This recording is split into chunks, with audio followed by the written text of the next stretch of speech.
Do you want a quick and easy way to reinforce your miter joints with a nice and simple jig for your table saw? Stick around, I'll show you how to make a miter spline jig.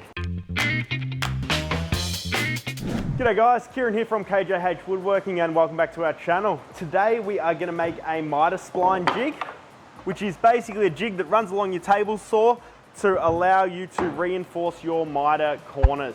So simply put, it is a way to strengthen a miter, whether it is for a jewelry box, any form of box, a picture frame, or just something decorative to go around the trim of something. Other thing that is cool, the same principles of making the flat surface apply to plenty of jigs, and you can use them for tenon jigs or whatever works to make your life a little bit easier. Stick around and we'll show you how I do it. Okay, so first things first, you want to get your material. Basically, you want a board that is flat. I'm going to use melamine because I've got a bit of it up there, and I don't know why I have a bit of it, but I do. So I'm going to use a sheet of melamine.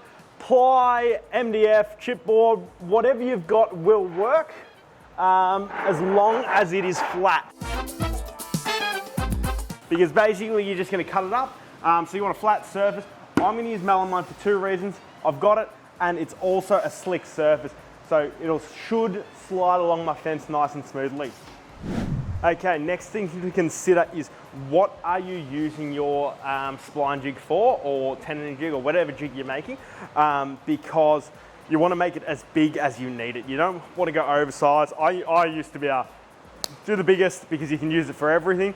You also have to store it, and they're not exactly the friendliest things to store. So work out what you're using it for. I do a lot of cutting boards, a lot of jewelry boxes, picture frames, that sort of stuff. So I'm going to make mine about 500 long by 300 high, because that should cover 90% of what I do. And if I need to do something bigger, I will just make a temporary one that I'll disassemble and use the parts for. So you want to clear off your fence. So if you store things on your fence, if you have any form of guide or push stick or anything on your fence, you want to clear it off to something that is sturdy and not going to get in the way. So I'm just going to take my my slides off there. I'm going to cut my parts. So basically, you want your upright, you want a little bit that connects the two, and then you want to sandwich together your upright and then your fence, which will keep it running parallel to your fence, and which in turn will be parallel to your blade, giving you a nice cut every time. So we're going to cut those parts, assemble it. What I like to do to assemble it, get a piece of paper in here, clamp it tight, both sides, screw it all together. Then when you remove that piece of paper, it gives you just enough space to slide it. So we'll cut those up and get to assembling. Okay, I lied. I'm going to go with 700 because it is the length of my table saw fence. So we're just going to go with that.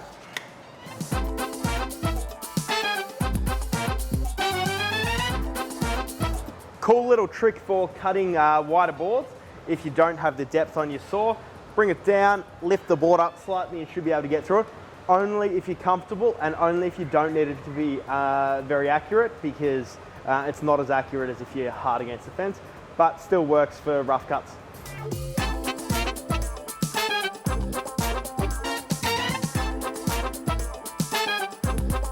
And if your board is not massive.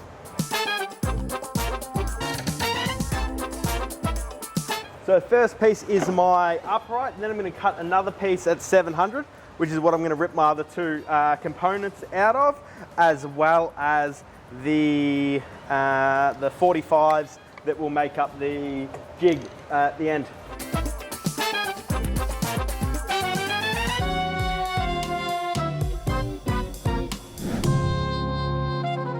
Okay, so what you want to be doing is you want to be clearing the top of your fence so that it runs along a flat surface. So I'm going to cut a piece that is the width of my fence plus 1 millimeter, and the height of my fence plus 1 millimeter. So this will be 62 by 88. So we'll cut those on the height. On the width, I actually want to add the width of my side piece here as well. So I know that's 16. So it'll be 88 plus 16, so 104 and 61. So we'll cut those and then we'll assemble.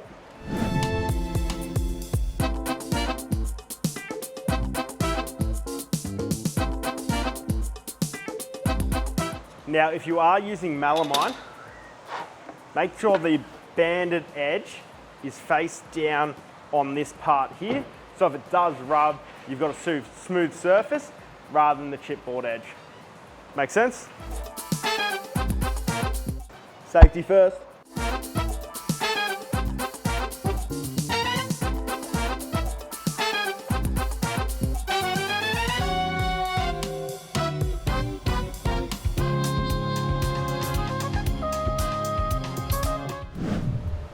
Okay, let's assemble. Now, if you've got a couple of business cards handy, these make life a lot easier. So you can use a couple of sheets of paper, playing cards, whatever works. Basically, what you want to do is just create a little bit of space between your fence and the jig. Just allows things to run a lot smoother. So again, melamine edging hard on the fence. Push that in tight. Now I'm going to line everything up with the back edge of my fence so I know everything is nice and square. And again, melamine face down to the table saw. So I've got those lined up. Now I can clamp these as tight as I like because I've got that, that card inside. So that's going to keep the clearance there once I take those cards out. So I'm not too concerned about over tightening this. Now, other thing I want to do is just make sure we're square to the table, because what we can do is using this part here, so that's going to go over the top here, we can use this to push this out to wherever we need it to be to ensure we've got a square reference edge to the table. So I'm going to move the camera so you can see what I'm doing. Okay, so I'm going to get this top edge in position here. And I am going to fix that in to my, my upright. Now I'm not going to use glue because melamine to chipboard doesn't give a very good fix. I'm just going to bang in quite a few screws. Biggest thing to do, like any jig, is countersink, because you don't want your screw head protruding out of the jig and scratching your timber, interfering with your project. So just make sure you countersink.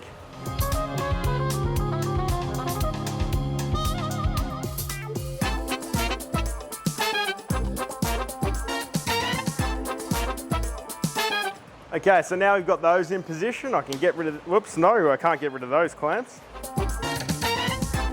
So looking at that, we are bang on at this edge. So I'll fix that in position.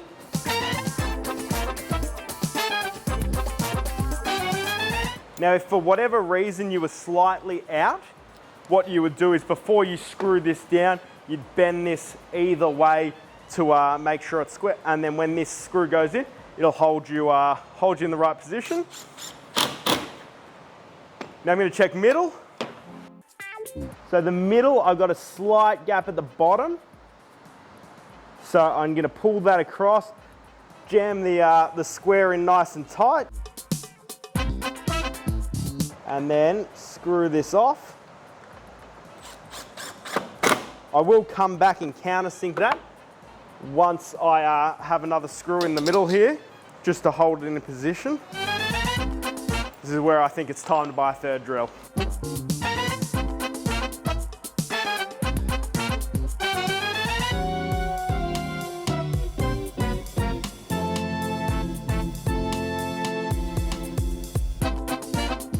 Okay, then just double check it to make sure you're square. Note to self, charge your batteries on the camera. So we are nice and square, so I just swap this screw out, countersink that. Now, biggest thing with any jig is making sure you're square and straight and accurate at the start, because that's what you're going to be referencing off effectively. So now I can pull that off, take the business cards out, or the playing cards, or whatever you've used. Should be able to slide that on. And so it's still nice and tight, but runs smoothly. So I'm just gonna scribe a line across here where we've only got one screw in, and then we can set up our 45.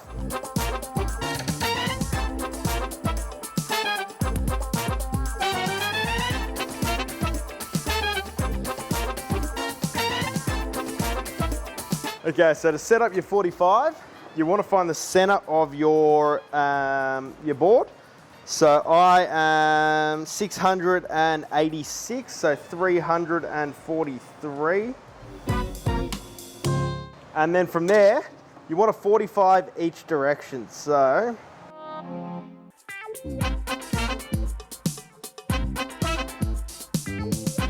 just going to get a bigger square to just double check that.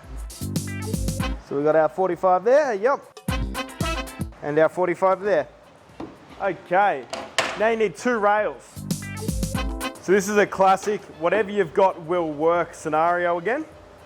So basically, all you need is a straight edge. And now we are just lining it up with that 45 we just made. I find it easiest to put the square in place. Line it up, glue and screw it in.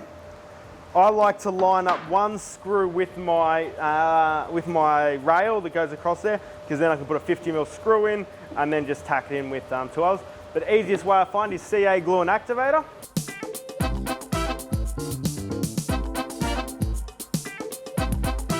Landed right side up, guys. Right side up.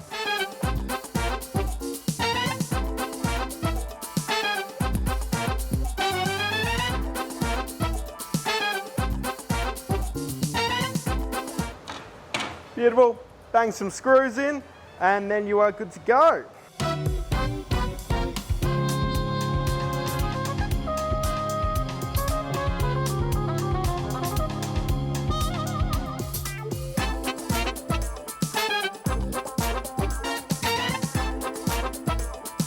Remember to only use your long screws when you're going into your rail, otherwise you will go straight into your fence.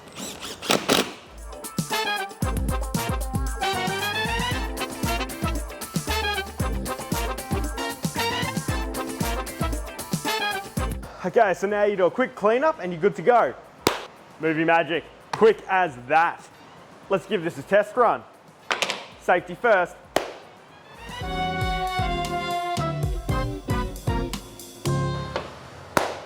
If only safety was that easy in the real world. Works a treat. Let's throw a spline in there and see how that glues up.